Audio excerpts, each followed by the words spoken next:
Class 7 এর প্রিয় ছাত্রছাত্রী বন্ধুরা, তোমরা অনেক দিন ধরে কমেন্ট করছিলে যে অনুশীলনী 4টা শুরু করতে। ঠিক আছে, তো তোমাদের সেই রিকোয়েস্টে আমি অনুশীলনী 4 শুরু করছি আজকের এই ক্লাসে। ঠিক আছে, তবে মানে কি বলবো, সূচকের ধারণা এই চ্যাপ্টারের বেশ বেশ বলতে বেশ অল্প কয়েকটা অঙ্ক বাকি ছিল। ভেবেছিলাম যে আমি ওই কটা দিয়ে দিলে তাহলে এটা ধীরে সুস্থে শুরু করতে পারতাম। যেহেতু তোমরা বারবার রিকোয়েস্ট করছো যে এটা করানোর জন্য, আমি এটা শুরু করছি। তবে আমি চেষ্টা করব মাঝে সাঝে ওটাকেও দেওয়ার জন্য, তাহলে ওটাও কমপ্লিট হয়ে যাবে, এটাও কমপ্লিট হয়ে যাবে। ঠিক আছে, তো দেখে নাও বন্ধুরা অনুশীলনীগুলোর পরপর সমাধান। আজকের এই ক্লাসটা একটু অন্যরকমভাবে হবে। অন্যরকমভাবে কেমন? মানে আগে আমি কি করাতাম, একটা কোশ্চেন থাকতো, তার 4টে অপশন থাকতো, সেটাকে টিক মার্ক করে তারপরে তার এক্সপ্লেনেশন থাকতো। কিন্তু আজকের এই ক্লাসে পরীক্ষার খাতায় তোমরা যেভাবে অঙ্ক করো আর কি করে আসবে, ঠিক সেইভাবে করা হয়েছে। এখানে পরীক্ষার খাতাতে আমরা কি করি, এ নম্বর দিয়ে, দাগ নম্বর দিয়ে এই পোর্শনটুকুনি লিখে দিয়ে আসলেই হয়ে যায়। ঠিক আছে, তো আমি যেহেতু তোমাদেরকে ক্লাসটা বোঝাবো সেই জন্য আমি কি করলাম, কোশ্চেনটাকে রেখেছি। ঠিক আছে, মানে এইভাবে অ্যাকচুয়ালি করতে হয়। তো সঠিক উত্তর নির্বাচন করো এ দাগের। আজকে 15টা, মানে আমি আজকের এই ক্লাসে এ দাগটা পুরো কমপ্লিট করিয়ে দেব। ঠিক আছে, তারপর এটা এই ক্লাসেও বেশ কিছু পার্ট হবে, পার্ট 1 পার্ট 2। তো আজকে পার্ট 1 ক্লাসে আমরা এ দাগের যে 15টা অঙ্ক সেগুলো নিয়ে আলোচনা করব। ঠিক আছে, তো এখানে 1 নম্বরে কি বলা আছে, -2/3 এর পরম মান। ঠিক আছে, option number C is the right answer, 2/3 হবে। কেন? পরম মানটা কি জিনিস? পরম মান হচ্ছে মডিউলাস, মানে অ্যাবসোলিউট ভ্যালু। ঠিক আছে, এবার এই অ্যাবসোলিউট ভ্যালুর একটা রুল আছে। কি রুল? ওর ভিতরে, মানে ওই মডিউলাসের ভিতরে তুমি সেই প্লাস ভ্যালু দাও আর মাইনাস ভ্যালু দাও, মানে প্লাস চিহ্নযুক্ত কোনো সংখ্যা দাও আর মাইনাস চিহ্নযুক্ত কোনো সংখ্যা তোমরা দাও না কেন, দেখবে ও ডেফিনেটলি প্লাস ভ্যালুই দেবে। ঠিক আছে, নেগেটিভ ভ্যালু দেবে না। এটাই হচ্ছে মানে মডিউলাসের নেচার, যাকে আমরা বাংলায় পরম মান জানি। ঠিক আছে, তো মানে মডিউলাসটা কীরকম, মানে আমি এইখানটা একটু ছোট্ট করে বুঝিয়ে দিচ্ছি। ধরো আমি এই যে চিহ্নটা দেখতে পাচ্ছ ডবল প্যারালালের মতন, এটাকে বলা হচ্ছে মডিউলাস। এর ভিতরে যদি আমি ধরো এ লিখি, তাহলে ও আমাকে দুটো ভ্যালু দেবে। ঠিক আছে, একটা প্লাস আর একটা মাইনাস। কিন্তু আমি যদি এটার ভিতরে ধরো একটা মাইনাস লিখি, শুধু মাইনাস, তাহলে ও আমাকে দুটো ভ্যালু দেবে না, শুধু একটাই ভ্যালু দেবে, সেটা কি? Plus value. ঠিক আছে, যখন তোমরা 11-12 সায়েন্স নিয়ে পড়বে তখন এই জিনিসগুলো ভালো শিখবে।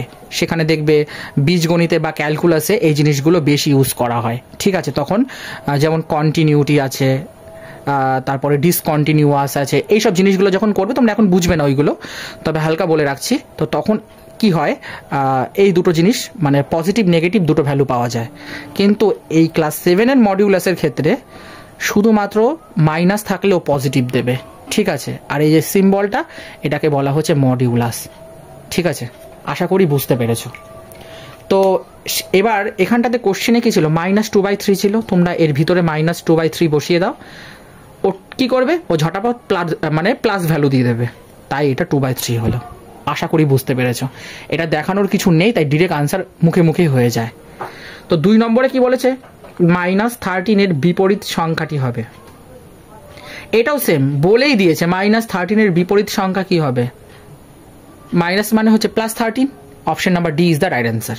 ঠিক আছে, এরপরে বলেছে -6 এর ঠিক পূর্ববর্তী ও ঠিক পরবর্তী পূর্ণ সংখ্যা দুটির অন্তরফলের পরম মান কত হবে? এটা 2 হবে। Option number A is the right answer. কেন? এটা একটু বোঝার জিনিস আছে। ঠিক আছে, সেই জন্য আমি কি করেছি, এটাকে একটু এক্সপ্লেন করেছি, ব্যাখ্যা করে দিয়েছি। -6 এর ঠিক পূর্ববর্তী পূর্ণ সংখ্যা হলো -7। পূর্ববর্তী মানে কি, আগের কথা বলা হচ্ছে। দেখবে আমরা যখন কোনো একটা চ্যাপ্টার বা নতুন ক্লাসে উঠি, দেখবে বইয়ের শুরুতে লেখা থাকে পূর্ব পাঠের পুনরালোচনা বা পূর্ব পাঠের পুনরভ্যাস। মানে পূর্ব পাঠ মানে কি, আগের ক্লাসে কি করে এসছো। ঠিক আছে, সেটা একটু রিভিশন করে নিয়ে তারপরে যে নিউ ক্লাসটা কন্টিনিউ মানে উঠেছো সেই ক্লাসটা কন্টিনিউ করো। ঠিক তেমনি এখানেও তাই। পূর্ববর্তী মানে হচ্ছে আগের, মানে -6 আগের সংখ্যাটা কি হবে? -7। এবং ঠিক পরবর্তী পূর্ণ সংখ্যা হলো মানে -6 পরবর্তী কি হবে? মানে পূর্ববর্তী মানে বলছে বাম দিক, আর পরবর্তী মানে বলছে ডান দিক। তাহলে 6 ডান দিকে আছে -5 আর বাঁ দিকে হচ্ছে -7। ঠিক আছে, তাহলে সংখ্যা দুটির অন্তর্ফল -5 মাইনাস, এখানে মাইনাস রয়েছে তাই এটা ব্র্যাকেটের মধ্যে লিখলাম। ঠিক আছে, তাহলে -5 + 7। এবার 5 থেকে মানে 7 থেকে 5 বাদ দিলে কত হচ্ছে? 2, যার চিহ্ন বড় সেটা বসে গেল। এবার আমি তোমাদের বোঝার সুবিধার জন্য কি করেছি, একটা ছোট নোটস দিয়ে দিয়েছি। পূর্ণ সংখ্যা বলতে আমরা কি জানি?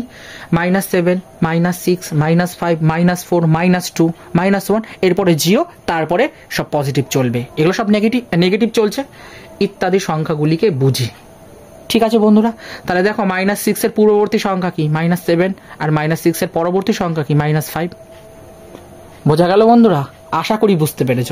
চলো 4 নম্বর কোশ্চেনটির সমাধান দেখে নিই। বলছে -18। ঠিক আছে, মাইনাস, তারপরে ব্র্যাকেটে লেখা আছে -18 বিপরীত সংখ্যা। এইটাকে কি, এটা একটা মানে এইরকম অঙ্ক তোমরা যদি প্রিভিয়াস ইয়ার চেক করো না, দেখবে প্রায় দেখতে পারবে ক্লাস 7 বীজগণিতের। ঠিক আছে, তো এই জিনিসটা তোমরা প্রায় দেখতে পারবে। তো এখানে কি বলা আছে? -18, মাইনাস লিখলাম, -18 বিপরীত সংখ্যা কি হবে? +18। এবার -18, মাইনাসে প্লাসে -18, তাহলে -18 কি হয়? -36, কারণ 18 দুগুণে 36। এখন প্রশ্ন হচ্ছে দুটো মাইনাস থাকলে যোগের কাজ হবে, কিন্তু চিহ্ন লিখবো মাইনাস, আর একটা যোগ একটা বিয়োগ থাকলে বিয়োগের কাজ হবে, আর যার চিহ্ন বড় সেটা বসবে। ঠিক আছে, তাই সঠিক উত্তর option number C is the right answer. দেখে নেব 5 নম্বর প্রশ্নটির সমাধান। 5 নম্বরে কি বলেছে? বলছে পূর্ণ সংখ্যার ক্ষেত্রে যোগের এক সম উপাদানটি হলো 0। কেন? 0 হলো যোগের এক সম উপাদান। ধরে নিচ্ছি 6-এর সাথে যদি 0 যোগ করো ইকুয়াল টু 0-এর সাথে 6 যোগ করো, তাহলে দেখবে 6। মানে এই জিনিসটা মানে কিরকম, এটা যেহেতু বীজগাণিতিক প্রক্রিয়া বা বীজগাণিতিক সংখ্যার যোগ বিয়োগ গুণ ভাগ এরকম একটা কিছু ছিল হয়তো চ্যাপ্টারটার নাম, যখন আমরা মানে আমি তোমাদেরকে পরে আরেকটু এক্সপ্লেন করব, তোমরা বুঝতে পারবে। তো সেখানে আমি তোমাদের কিছু জিনিস আগে বলে নিই। এখানে যেহেতু বীজগাণিতিক সংখ্যার বা যোগ বিয়োগ গুণ ভাগ এরকমই কিছু একটা হবে। যাই হোক, আমি আগে চ্যাপ্টারটা খুলেই দেখাচ্ছি, তাহলে জিনিসটা ভালো বোঝা যাবে। হ্যাঁ, পূর্ণ সংখ্যার যোগ বিয়োগ গুণ ভাগ। ঠিক আছে, এটা চ্যাপ্টারটার নাম, ভালো করে দেখো, পূর্ণ সংখ্যার যোগ বিয়োগ গুণ ভাগ। তো এই চ্যাপ্টারটাতে যে অনুশীলনীটা আমরা করাছিলাম না, যে অনুশীলনী 4-এর মানে 4 না সরি অনুশীলনী 8 কিছুক্ষণ আগে ক্লাস 5 করাছিলাম, তো সেখানে 4টা, তো তাই এটাকে ভুল করে 4 বলে দিয়েছি। যাই হোক, তো অনুশীলনী 8-এর দেখবে এ নম্বর সঠিক উত্তরটি নির্বাচন করো। তো এখানে যে জিনিসটা আমার বলার সেটা হচ্ছে, এখানে তোমরা যেহেতু যোগ, আগে প্রথমে যোগ সম্বন্ধে বলি। যোগের কিছু সূত্র আছে। কি? অ্যাডিটিভ লাগুলো হচ্ছে, প্রথমে অ্যাসোসিয়েটিভ লা আছে, তারপরে হচ্ছে আইডেন্টিটি এলিমেন্ট আছে, তারপরে আরও সব রয়েছে। কি বলবো এখানটাতে, দাঁড়াও, মোটামুটি হ্যাঁ, যেমন হচ্ছে ক্লোজার প্রপার্টি আছে, ক্লোজার প্রপার্টি অফ অ্যাডিশন আছে, তারপরে যেটাকে আমরা বাংলায় বলা হচ্ছে যোগের বদ্ধতার ধর্ম, তারপরে হচ্ছে কমিউটেটিভ লা আছে, তারপরে অ্যাসোসিয়েটিভ লা আছে, তারপরে অ্যাডিটিভ আইডেন্টিটি আছে। এই অ্যাডিটিভ আইডেন্টিটাকেই বলা হচ্ছে, কি বলা হচ্ছে? অ্যাডিটিভ আইডেন্টিটাকেই বলা হচ্ছে যোগের এক সম উপাদান। ঠিক আছে, তো এরকম গুণের ক্ষেত্রেও আছে, বিয়োগের ক্ষেত্রেও আছে। তো এইগুলো দিয়ে আমরা আগে আরও অনেক অঙ্ক করব।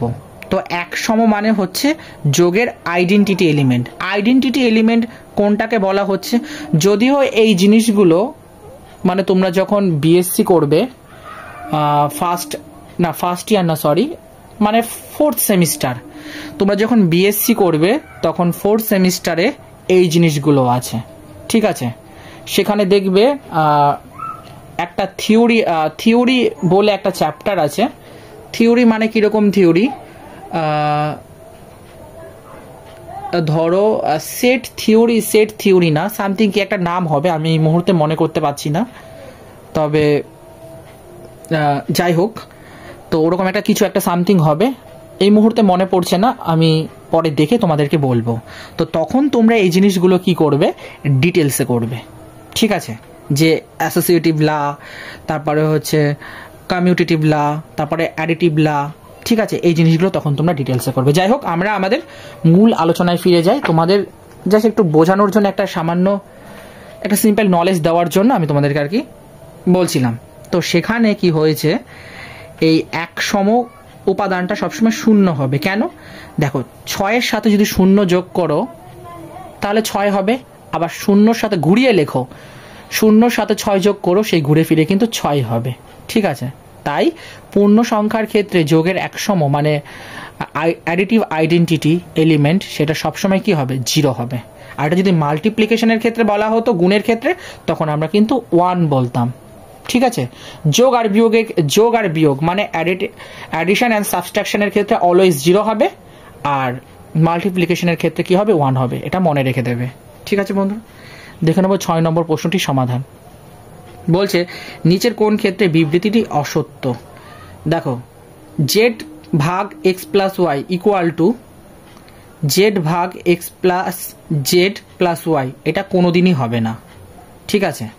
এটা পুরোটা মিথ্যে, মানে পুরোটা ফলস, ঠিক আছে? বাকি যে অপশনগুলো ছিল, option A, option B, option C, এই প্রত্যেকটা কটা রাইট হতো, কিন্তু অপশন ডি হচ্ছে রং।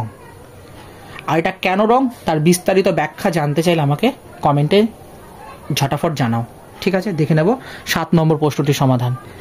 একটি পূর্ণ সংখ্যা ও তার যোজ্য বিপরীত সংখ্যার যোগফল, এটা option number C is the right answer, 0 হবে। কেন সেটার ব্যাখ্যা আমি তোমাদেরকে বলছি। যোজ্য বিপরীত সংখ্যা বলতে একটি সংখ্যা এক্স এর জন্য মাইনাস এক্স বোঝায়, বোঝা গেল? যোজ্য বিপরীত সংখ্যাটা কি আগে ভালো করে বোঝো। মানে আমি যদি একটা সংখ্যা এক্স লিখি, তাহলে তার বিপরীত সংখ্যা যেটা মাইনাস এক্স, সেটাকেই বলা হচ্ছে যোজ্য বিপরীত সংখ্যা। জিনিসটা বোঝা গেল না, ঠিক আছে? উদাহরণ হিসাবে কনসিডার করছি এক্স প্লাস, তাহলে এক্সের যোজ্যটা কি হবে, মাইনাস এক্স। তাহলে এক্সের সাথে মাইনাস এক্স ক্যালকুলেশন করলে মানে এক্স আর মাইনাস এক্স কেটে যাচ্ছে, তাহলে কত হচ্ছে, 0। এখনো ফরম্যাটটা পরিষ্কার হলো না, চলো এক্স ইকুয়াল টু 5 ধরে নিচ্ছি, তাহলে 5 যোগ মাইনাস 5 কত হচ্ছে, 0। তাই এখানে সঠিক উত্তর 0 হলো, ঠিক আছে? আশা করি বুঝতে পেরেছ। দেখে নেব 5 নম্বর প্রশ্নটির সমাধান। এই অঙ্কটা আমি তোমাদেরকে বেশ ভালো মতো এক্সপ্লেন করে দিয়েছি, তোমরা বুঝতে পারো। এখানে এত বড় একটা এক্সপ্রেশন দেওয়া আছে, 1 - 2 + 3 - 4 + 5 - 6 প্লাস ডট ডট ডট 21 - 22 এর মান হবে, এরকম করে চলছে।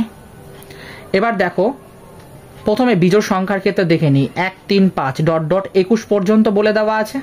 তাহলে যেখানে n ইকুয়াল টু, এটা একটা ফর্মুলা আছে, ঠিক আছে?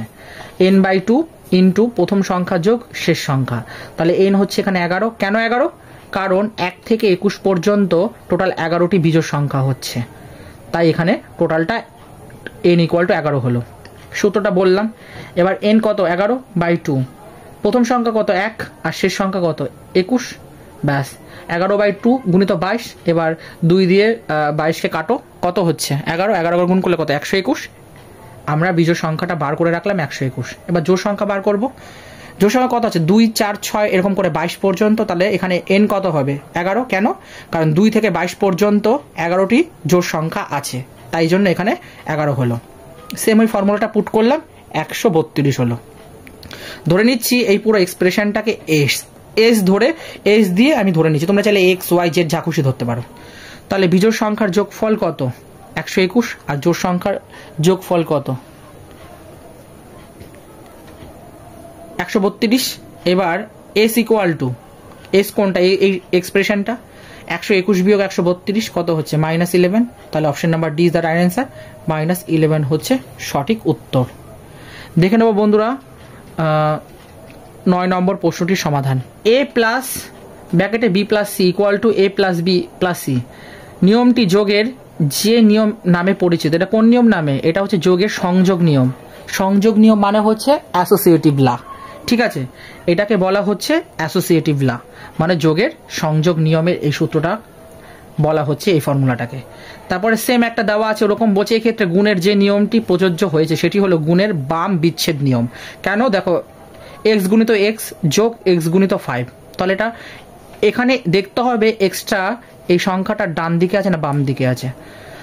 বাম দিকে আছে, তাই এখানে গুণের বাম বিচ্ছেদ নিয়ম ফলো করছে। যদি এটা ডান দিকে থাকতো তাহলে এটাকে বলতাম গুণের ডান বিচ্ছেদ নিয়ম ফলো করছে। ঠিক আছে বন্ধুরা, দেখে নেব 11 নম্বর প্রশ্নটির সমাধান। বলছে এক্স ভাগ ওয়াই ভাগ জেড কত হচ্ছে? দেখো এক্স ভাগ আছে তাই বাই লিখতে পারি, গুণিত এখানে জেডের তলায় কিছু নেই মানে একটা এক আছে, যখন ভাগটাকে গুণে কনভার্ট করবো তখন এটা 1/z হচ্ছে, তাহলে এক্স বাই তাহলে কত হচ্ছে ওয়াই জেড। তাহলে option number C right answer, option number C is the right answer. কেন? এক্স বাই ওয়াই জেড হবে। 12 নম্বর প্রশ্নটির উত্তর দেখে নাও। এখানে এত বড় একটা এক্সপ্রেশন দেওয়া আছে মানে সরলের মতন, বলছে কত। এখানে option number B is the right answer. কেন? x-1 হবে। দেখো প্রথমে রেখা বন্ধনীর কাজ আগে হয়, তাই এখানে কি হচ্ছে, এখানে মাইনাস ছিল তাহলে এখানে কত হচ্ছে x-1, ঠিক আছে? তারপরে আবার মাইনাস ছিল, এখানে মাইনাস এক্স প্লাস 1। এবার দেখো মাইনাসে মাইনাসে প্লাস, প্লাসে মাইনাসে মাইনাস, তাহলে x-1 option number B is the right answer. দেখে নেব 13 নম্বর প্রশ্নটির সমাধান। এইটার বলছে অনন্যক, ঠিক আছে? অনন্যক মানে হচ্ছে রেসিপ্রোকাল, ঠিক আছে? রেসিপ্রোকাল। এবার এটাকে কি করব দেখো, প্রথমে এটাকে অপ্রকৃত ভগ্নাংশ মিশ্র ভগ্নাংশে অপ্রকৃত ভগ্নাংশে কনভার্ট করব। -5 মানে 5 5 আর 3 কত হচ্ছে 8, তার মানে -8/5, ঠিক আছে? একটু কাটাকাটি হয়ে গেছে, প্লিজ কিছু মনে করো না। ক্যালকুলেশন করতে গিয়ে আমি কি করেছি, এই 1টাকে মানে খেয়াল করিনি, তো আমি 5 গুণিত 3 করে দিয়েছিলাম, ঠিক আছে? তো প্লিজ একটু মিস্টেক হয়ে গেছে, কিচ্ছু মনে করো না তোমরা। এটা 8, ঠিক আছে? -8/5। এবার অনন্যক মানে রেসিপ্রোকাল, তাহলে এটার অনন্যক কত হবে? এটা উল্টে যাবে, তার মানে -8/5 হবে।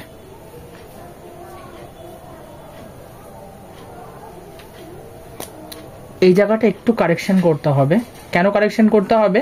অনন্যক মানে মাইনাস এখানে কত 8/5 পেয়েছি, তাহলে এইটার অনন্যক কত হবে? -5/8। তার মানে কি option number D is the right answer. এখানে দেখো আমাদেরকে জানতে চাওয়া হয়েছে -8/, এটা আমি কেটে দিয়ে পরিষ্কার করে লিখে দিচ্ছি, -8/5, ঠিক আছে? তো আমাদের কি করেছে, বলেছে -8/5 অনন্যক কত হবে? এটা 8/5 আছে, এটা উল্টে গিয়ে 5/8 হবে, এটাই তো রেসিপ্রোকাল। এটাই option number D is the right answer, ঠিক আছে? 14 নম্বর প্রশ্নটির সমাধান দেখে নেব বন্ধুরা। বলছে y/y ভাগ y ইকুয়াল টু কত? y/y ইকুয়াল টু কত হচ্ছে? কাটাকাটি করলে 1 ভাগ y, এবার ভাগ আছে বাইয়ে কনভার্ট করছি, তাহলে 1/y হচ্ছে, তাহলে option number C is the right answer, 1/y। কিছু কিছু অঙ্ক খুব ইজি ছিল, আবার কিছু কিছু অঙ্ক একটু এক্সপ্লেনেশন ছিল। তাহলে বন্ধুরা আজকে লাস্ট অঙ্ক দেখে নেব। কি বলছে? x - a into x - b into x - c dot dot x - z equal to কত? ধরে নিচ্ছি যদি x ইকুয়াল টু a হয় তাহলে a - a ইকুয়াল টু কত হচ্ছে? 0। তার মানে 0-র সাথে যদি পুরোটা গুণ করো তাহলে কত হচ্ছে? 0 হবে। একটা নোট দিয়ে দিয়েছি, যে কোনো x এর মান a b c dot dot z এর মধ্যে একটি হলে গুণ ফলের মান 0 হবে। এবার আমি এখানে x ইকুয়াল টু a ধরেছি, তোমরা চাইলে এখানে x ইকুয়াল টু b ধরতে পারো। মানে a থেকে z পর্যন্ত যে কোনো একটা কিছু তোমরা যদি x ইকুয়াল টু ধরে নাও লেটার, তাহলেই কিন্তু পুরো এক্সপ্রেশনটা 0 হয়ে যাবে। তাই নোট আকারে আমি তোমাদেরকে লিখে দিয়েছি, ঠিক আছে বন্ধুরা? তাহলে আজকের ক্লাসে এত পর্যন্ত থাক। পরবর্তী ক্লাসে আমরা যে বিদাগ রয়েছে, ঠিক আছে বন্ধুরা, বিদাগ রয়েছে, শূন্যস্থান পূরণ করো, পার্ট 2তে আমরা এই বিদাগ এর সেকশনটা কমপ্লিট করব। 1 থেকে যে 15টা অঙ্ক রয়েছে সেই 15টা, ঠিক আছে বন্ধুরা? তাহলে আজকের ক্লাসটা যদি ভালো লাগে তাহলে অতি অবশ্যই একটা লাইক দিয়ে দিও। প্রভাতী গণিত বইয়ের অনুশীলনীগুলোর প্রতিনিয়ত সমাধান পেতে চ্যানেলটাকে সাবস্ক্রাইব করে পাশে থাকো এবং সাপোর্ট করো। আর কোনো রকম প্রশ্ন বা ডাউট থাকলে তোমরা কিন্তু আমাকে নিঃসন্দেহে কমেন্টে জানাতে পারো। ঠিক আছে বন্ধুরা? আর এখনো পর্যন্ত যতগুলো অঙ্ক আমি করিয়েছি অতি অবশ্যই সেই অঙ্কগুলোকে তোমরা ফেয়ার করো। ঠিক আছে? পরীক্ষার সময় দেখবে অনেকটা হেল্প হবে। ঠিক আছে? একজন টিচার কিংবা গাইডের মতো কিন্তু হেল্প করবে। আর অঙ্কগুলোকে প্র্যাকটিস করো, নিয়মিত ফেয়ার করো। আর যদি কোনো রকম বুঝতে শুনতে অসুবিধা হয় তাহলে অতি অবশ্যই কিন্তু তোমরা আমাকে জানাতে পারো। তাহলে তোমরা সকলে মিলে ভালো থেকো, সুস্থ থেকো, অঙ্কগুলোকে প্র্যাকটিস করো। তাহলে পরবর্তী ক্লাসে বি নম্বর দাগের শূন্যস্থান পূরণ করো এই সেকশনটা নিয়ে আলোচনা আমরা করব। ঠিক আছে বন্ধুরা? তোমরা সকলে ভালো থেকো। চলো টাটা।